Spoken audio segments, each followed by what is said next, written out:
Overcoming myths and objections, we need to lower our utility spend, not raise it. And why do I bring this up?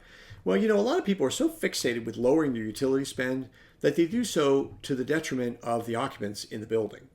And the funny thing about it is there are times where if you apply smart energy technologies, you could create more value by actually using more energy. Why? Because the utility line item should not be driving the bus in many cases. It starts out as a very small line item, and making it slightly larger in return for getting some of the other bigger line items to get smaller, like payroll expense or cost of goods sold, those are good moves. Okay? So there are situations where increasing electricity use, for example, creates value. Let's say you need to improve your thermal comfort and your air quality because you realize that by doing so, you can attract and retain employees and boost productivity. And there's evidence out there that says that when you get a work environment, manufacturing environment, for example, where the ambient temperature is above 85 degrees, it really pays to consider putting in high volume, low velocity fans, or maybe even comfort cooling, spot cooling with a chiller to make sure that those employees have a lower core temperature, because their productivity is going to really start languishing when it gets above 85, 90, 95 degrees in the factory.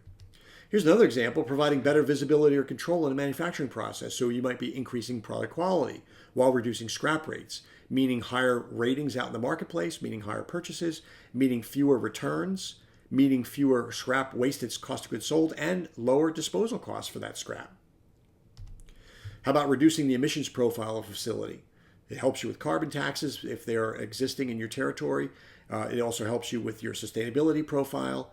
For that matter, look, if I'm just thinking just on a very low level, putting electric forklifts in instead of propane, all of a sudden, if you decrease the emissions profile of your factory, you'll have to have less fresh air changes because the electric forklifts are not kicking off volatile and dangerously toxic byproducts into the air. And of course, adding lighting to outdoor spaces, allowing safe and effective use after dark. So you're adding equipment, you're adding lighting, but the case that comes to mind is a community college in the East Coast that started doing adult classes, became so successful doing adult classes, they expanded it to other aspects of their other areas of their campus.